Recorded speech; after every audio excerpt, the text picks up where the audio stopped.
vaguely realizing westward.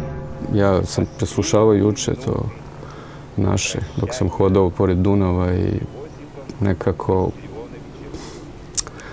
veliki znak pitanja šta će biti. Pazi, drama je kao listanje na TikToku, otprilike tako idu zvučne slike koje se menjaju.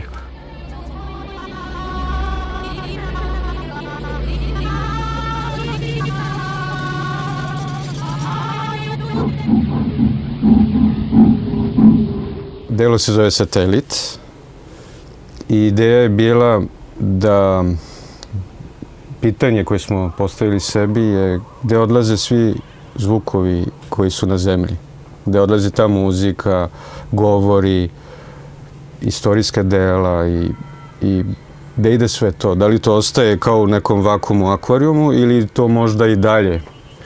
I kako to da prenesemo?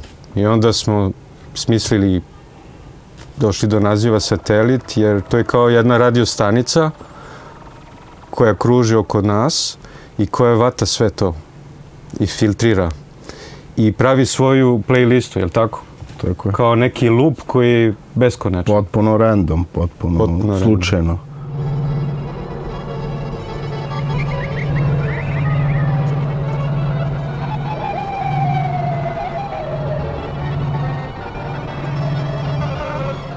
I u stvari ideja je da se energija ne može potrošiti, nego da sve vreme putuje i da sve što smo rekli, uradili, proizveli neki zvuk, ode negde gore i ne postoji andu. I onda smo mi u poziciji satelita i slušamo te signale. I bili smo blagi, mislim, moglo je tu svašta da se stavi, ali trudili smo se da ne zađemo u kakofoniju i da to ne bude, nego da može da se prati. Kriterijum za izbor zvukova su pre svega bili neki istorijski momenti, koji su i sad aktuelni potpuno, pa smo onda od sasvim slučajnih nekih svađa, rasprava koje imamo slučajno snimljene, koristili da prikažemo tu spontanost, ali tako, života.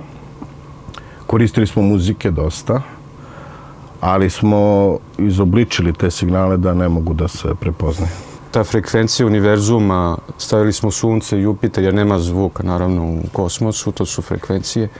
I dobili smo neku prazninu, sećaš se, baš je bilo nekako čudno za slušanje.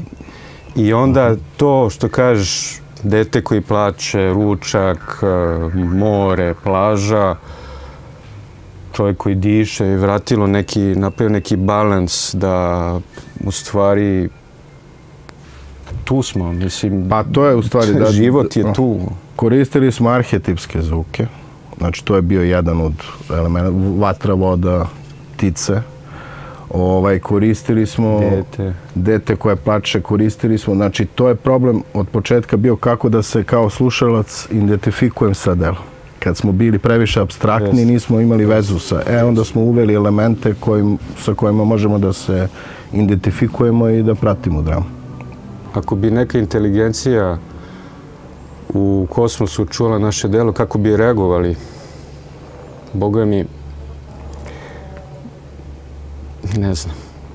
I ne znam kako bi oni to primili. Po meni bi se uplašili malo naše civilizacije, ne bi im bilo, ne bi htjeli da dođu ovde da nas posete. Pazi, drama je kao listanje na TikToku, otprilike tako idu zvučne slike koje se menjaju. Tako da, u stvari, to je kritika društva. To jeste i kritika socijalnih medija. Koristili smo, ako smijem da kažem, malo i nasilje, pornografija, zabava i budalaština. Mislim, sve to što nas... Da napravimo baš nekako na naš način, da postavimo ta neka pitanja. Bez odgovora, jer mislim da niko ne može da odgovori, ali... Potpuno je random, zato što je u stvari socijalne mreže su random. Internet je slobodan, svako može da ga koristi, svako može da da neko mišljenje i stav. I to smo i tako i pristupili radu. Tako smo bi napravili. I što je dobro što je random i što je loop, to znači da svaki put je playlista malo se menja. Da. Tako, malo bude ovako, malo onako, malo lepša, malo tužnije, malo... Sjetio sam se jednog haiku-a japanskog, ne sjećam se njega, tačno. ali da je bio, da svaki lepet krila ima negde nešto znači, negde ga neko osjeti, da ništa nije bez veze. Pa to je to, da se energija ne troši, nego da prelazi iz oblika u oblik. Apsolutno to.